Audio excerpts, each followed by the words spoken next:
All right, so let's watch this Insider. It's gonna be a little bit different this time around. So all I'm gonna do really is play it, pause it, come back to it, and see what I got to say about this. There's two of them, so hey, that's that.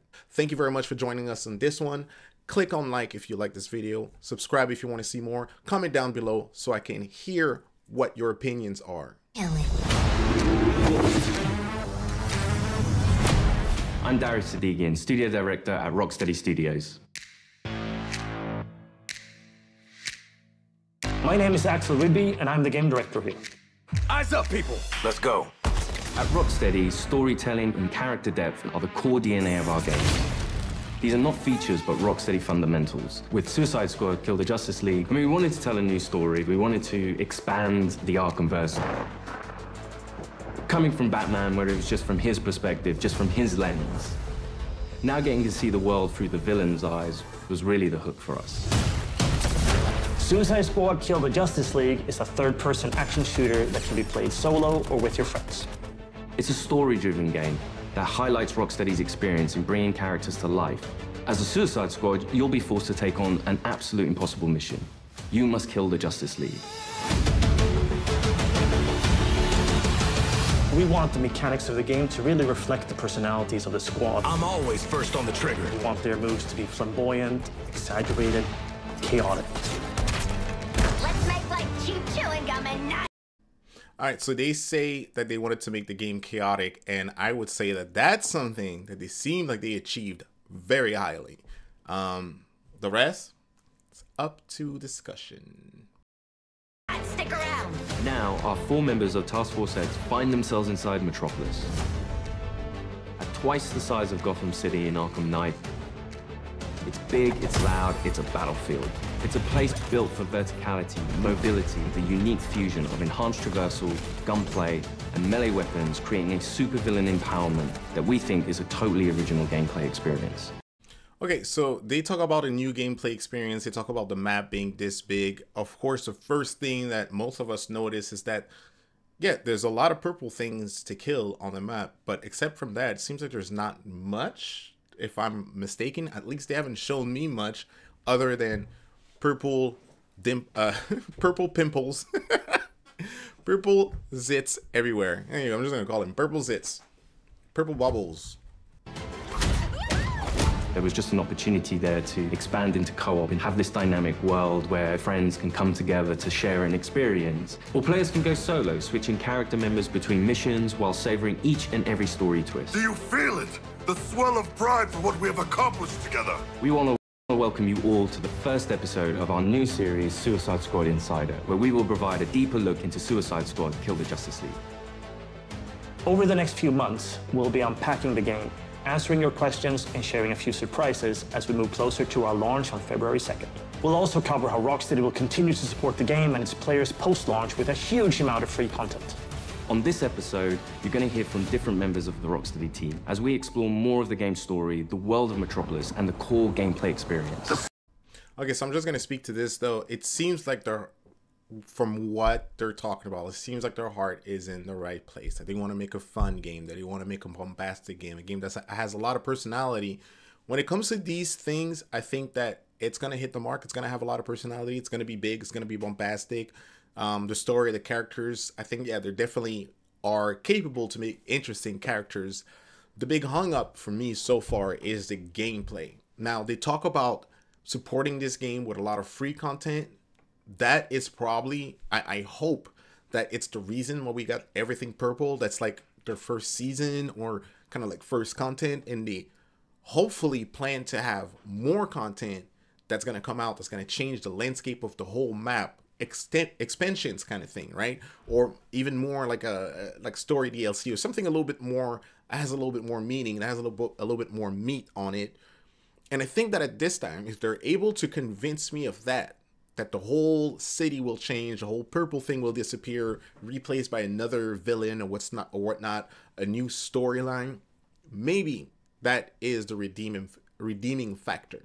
But so far, it's a whole lot of the same thing, and it's not giving me a lot of confidence. And I'm talking so far everything that we've seen so far. I'm not even talking about what else that they might have shown after that, but just what they've shown us so far. Once again, I really think that they kind of hit it on some things, like what they set out to do when it comes to making it like a big thing. Yeah, it looks like a big thing. Is it fun though? Suicide Squad. A fitting moniker. Let's jump into it.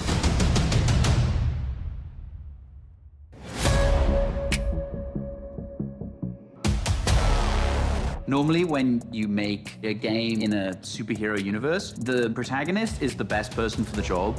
The squad are definitely not the best people for this job. They're the only people available. Hey, Suicide Squad! Fuck you! So it gives the narrative and the gameplay a kind of frantic, slightly panicked feeling where they are trying to figure this out as they go. The Arkham games weren't gritty because Rocksteady makes gritty, dark games. They were that way because that's what suits a Batman story. So that answers, or it confirms what I thought earlier. And it seems like they are really making this game to get out of the funk of making dark games. Maybe that's not what they wanted to do. They probably, and that's me just guessing here. Maybe they just wanted to make one Batman game. Maybe they just wanted to make two.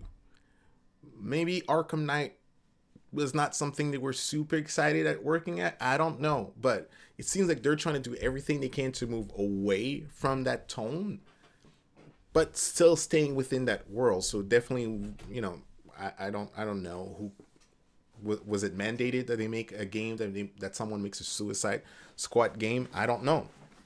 I do know that mandated things are not the funnest thing to do. Have you ever been mandated of doing something that was fun?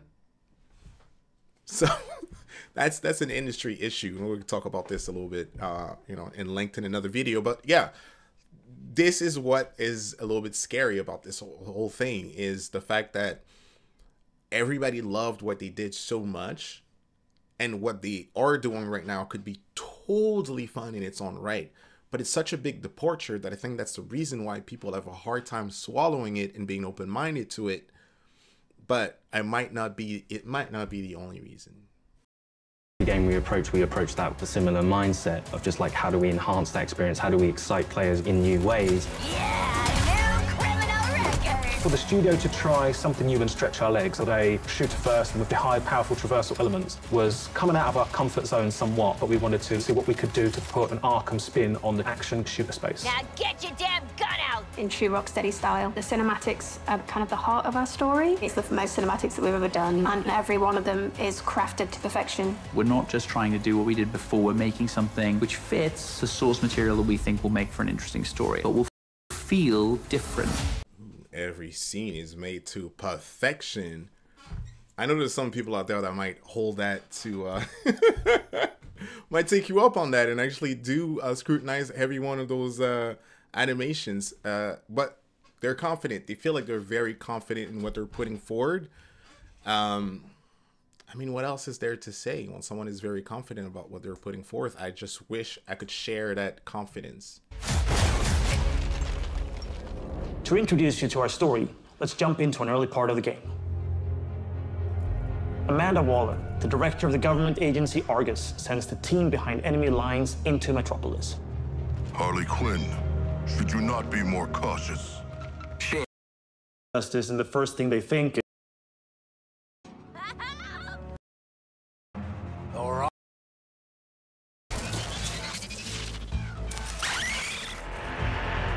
become extensions of Brainiac.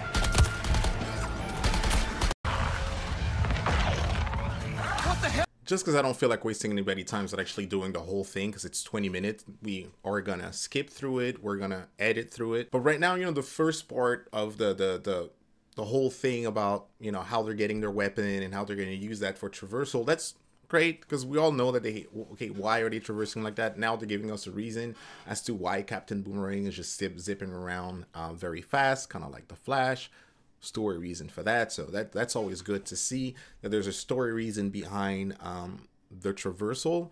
I will say that in Gotham Knight they also have a reason, they had a reason for the traversal, and I tell you something, didn't make any sense, and Didn't really factor into it. Hey, he got resurrected from the thing, and now he can make super leaps. Okay, cool. All right, so I'll admit that the traversal could be very fun. It all depends on how they do it. All depends on how much ground you really have to cover. I can tell you that much. But it has potential. I mean, yes, if every character has different traversal move, and if the traversal move can be like comboed in some way, that could be fun. I mean, if you look at the Marvel Spider-Man, that's how you make traversal. That traversal in this game, the only time that I fast travel is really when I want to get somewhere like really fast and it's across the city. But if it's not, I mean, I'll swing to it because I love swinging. Even though like the SSD will just get you there in an instant, and it's like almost like you never fast travel, but it's just so fun to just zip around, right? So if this game has that, and I always say, if you have a game, an open world game, where people rather traverse regularly than using fast travels, then you know that you have good locomotion in the game. Let me do the talking with Penguin, okay? Not just a building, it's a daily planet. You know, there's a lot we can inject into the city that makes it more than just a city. Penguin is not truly a penguin. Yeah, mate. And I'm not a boomerang. It is known for its size, its scale. Anything from the DC lore, you look at Metropolis as the city of tomorrow.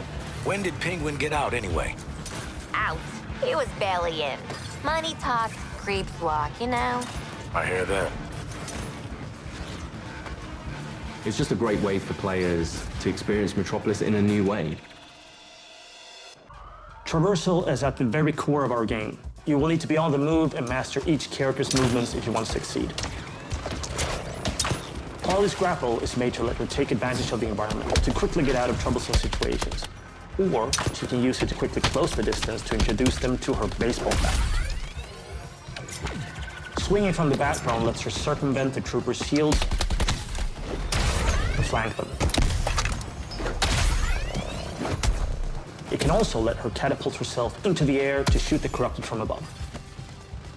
Now that you've seen some of Harley's combat in this scene, let's explore the rest of the squad's unique playstyles in other encounters. Captain Boomerang uses a mix between sniper rifles, SMGs, and shotguns. What's cracking? Each character has an iconic melee attack that can be used to create what we call juggle kills, and also break enemies' shields. Juggling an enemy with a melee attack means they take guaranteed critical hits from all guns for a short period after. Shoot enemies in their legs, and then close the distance to do a shield harvesting strike to get some shield back. Let's shift focus to King Shark. Cause to celebrate! King Shark is literally death from above, which he gladly shows with his Atlantean drop attack. He's the character that can take the most punishment. Heavy weapons, assault rifles and shotguns, and his trusted cleavers, sickles, and combat knives for some brawling action. For the bigger enemies, each character gets a super powerful single target attack, the Suicide Strike. This one-shots any enemy hit, but it takes longer to recharge, so it's important to use it tactically. Finally, Deadshot. See, you're low caliber, and I'm high caliber. His traversal is made to let him create his own vantage points. This works great with his weapon loadout of sniper rifles, assault rifles, and pistols. For more up-close action, Deadshot relies on his iconic wrist cannons. One thing we really wanted to bring into this game was a reimagined version of the Arkham counter system, and mix that with our traversal and shooter gameplay. Introducing Counter Shot. Each enemy has a different reaction to the counter shot. Some will be stunned, some will take damage, some will be interrupted and then get really annoyed. Now let's take a look at Harley absolutely demolish Brainiac's forces with all these tools. My show's all knock 'em dead material.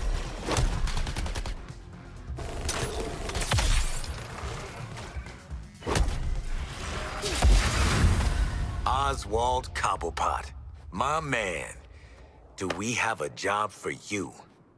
Tell him, Quinn. You're making guns for us now, Bird Brain.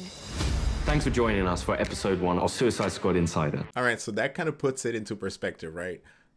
They are implementing a lot of different things in the gameplay. So we're getting counter shots, we're getting suicide kills, or suicide, I don't know, whatever, suicide action, I don't know what it's called.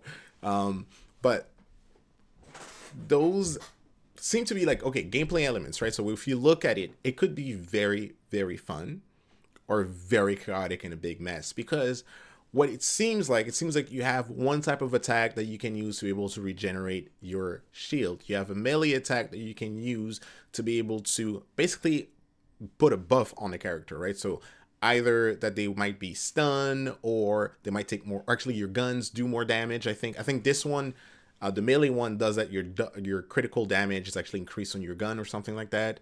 And the shot one is the one that the counter shot is the one that's supposed to have different effects on an enemy. So basically it's like a debuff of some sort. You have the, I'm gonna just call it the suicide hit. You got the suicide hit that takes down an enemy in one shot, kills them, which reminds me of the ability that Batgirl had in Arkham Knight, where you can basically like take down a foe by pressing like, you know, one button, which was pretty cool sometimes, useful sometimes. And now all the characters have this.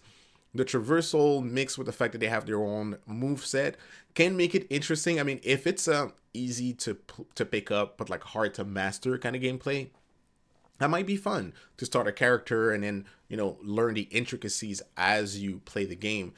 But a game like that, I feel like you have to get your own character and spend some time with it to actually be able to know if it's going to be meaningful or not, if it's going to be fun or not. So we need to have people that have, you know, an extended period of it, of time with it, right? So you can really figure out what the game has to provide. But when it comes to the action so far, you can see it's exactly what they set out to do. It's bombastic, it's chaotic, and all these other things. I was not expecting a game that was so heavy on the gunplay, but that's what they're providing us so far. And there is multiple options. So there is counter shots, there is melee attack, there is different things that you might be able to do, and you might be able to equip more you know, gear that can actually change the gameplay. So all in all, I'm not against this game. My mind is still open. I'm just not excited. This is not exciting me, right? It's just kind of perplexing me a little bit more, and I have more questions going, you know, out of it than I have had going in. So this is the reason why I think a lot of people are uneasy about this game. We have so many questions and none of them seem to really be answered so far, because watching it doesn't get us the feeling that we've gotten with their previous games. So this was the Suicide Squad Insider #1, the story and gameplay. That's what they dived in, and this is what I'm only going to touch upon. The second Suicide Squad Insider is coming soon, so it's coming soon, so stay tuned for this one. As always, if you like this video, click on like. Please leave a comment down below. Let me know, how did I do? Let me know, how did they do? Let me know what you saw in that videos, things that you like, things that you didn't like when it comes to the gameplay that has been provided so far. Subscribe if you want to see more. It helps me a lot. And as always, see you on the next one.